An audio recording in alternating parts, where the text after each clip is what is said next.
Hey guys, welcome to Tech Tricks tutorial. In today's video, I will show you on how you can make note from calculator on iOS 18. This is a step-by-step guide so you should be able to follow easily. Now, the only requirement for you to do this method is by updating your iOS device to the newest iOS 18.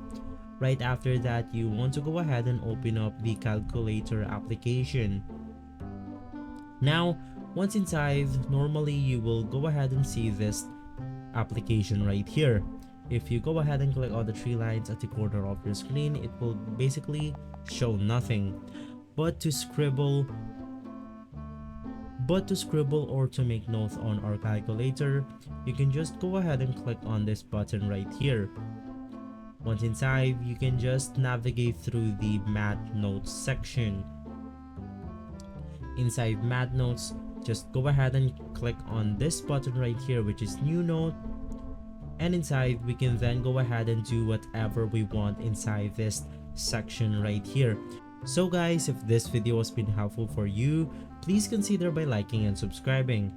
I'll make sure to see you again next time, and as always, thank you.